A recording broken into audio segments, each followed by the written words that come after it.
Baik, bertemu kembali dalam Semasa 3 bersama saya Farha Fakhrazi. Persidangan Dewan Undangan Negeri Dun Perak ke-14 berlangsung semula hari ini pada 2.30 petang tadi selepas ditangguhkan Jumaat lalu.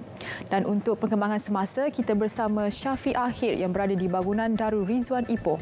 Silakan Syafiq.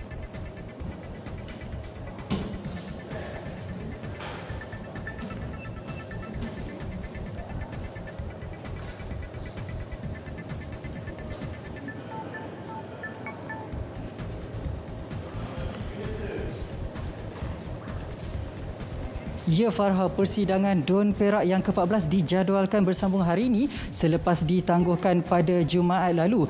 Namun berikutan kemelut politik yang berlaku di negeri ini dan persoalan siapa Menteri Besar baru yang akan menerajui kerajaan ini masih menjadi tanda tanya.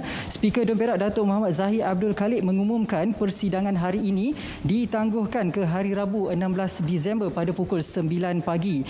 Sebelum ini beliau ada menyatakan persidangan tidak akan dapat diteruskan berikutan tiada Menteri Besar dan sekurang-kurangnya 4 ahli Majlis Mesyuarat Kerajaan Negeri Exco dilantik.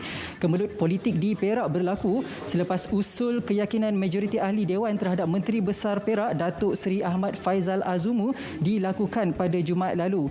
Keputusan undi sulit yang diumumkan Speaker Dewan itu menyaksikan adun cendeриang itu gagal memperolehi sokongan majoriti selepas hanya 10 undi yang menyokong manakala 48 lagi menentang keputusan itu. Sementara satu undi rosak atau berkecuali.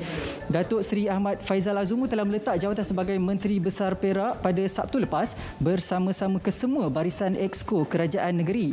Dan semalam, Presiden UMNO Datuk Seri Dr. Ahmad Zahid Hamidi bersama pengurusi Badan Perhubungan UMNO Perak Datuk Sarani Muhammad dan 3 pimpinan Parti Pakatan Harapan iaitu pengurusi DAP Perak, pengurusi PKR Perak dan pengurusi Parti Amanah Negara Perak telah menghadap Sultan Perak Sultan Nazrin Muizzuddin Shah. Namun begitu masih tiada keputusan yang diputuskan. Dan saya kira setakat ini dulu perkembangan yang dapat saya kongsikan dari Ipoh Perak ini. Kita kembali bersama dengan Farha di Angkasa Puri. Silakan. Terima kasih Syafiq. Baik, kita ke berita seterusnya. Penolong Pegawai Penyiasat Bahagian Operasi Lapangan Terbang Antarabangsa Kuala Lumpur KLIA, Jabatan Imigresen Malaysia dihukum penjara 30 hari dan denda RM20,000. Zalizi Ismail, 26 tahun, dijatuhkan hukuman atas kesalahan menerima rasuah pada 7.37 malam 2 Disember lalu.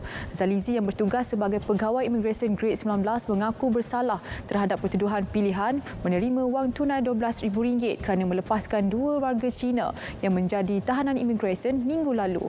Bersalah melakukan perbuatan tersebut di sebuah outlet makanan di dalam stesen minyak KLIA 2, Jalan Terminal Lapangan Terbang Antarabangsa, Sepang.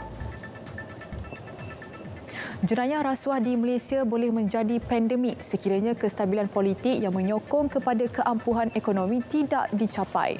Presiden Persatuan Pemeriksa Fraud Bertauliah Datuk Seri Akbar Sattar berkata, situasi berkenaan berupaya mengheret negara ke kancah rasuah yang lebih serius. Jelas beliau kepimpinan politik dengan iltizam yang tinggi dalam memerangi dan menghapuskan amalan rasuah perlu menjadi pokok kepada perubahan. Beliau turut menyeru agar ketua jabatan di semua perkhidmatan awam memberi galakan kepada kaki tangan untuk melaporkan sebarang salah laku rasuah secara dalaman atau terus ke agensi penguatkuasa. Sementara itu, Timbalan Ketua Pesuruhjaya SPRM Pengurusan DNA Profesionalism Datuk Junipah Wandi mengakui jenayah rasuah yang semakin kompleks memerlukan tahap kecekapan dan ketangkasan pegawai yang optimum.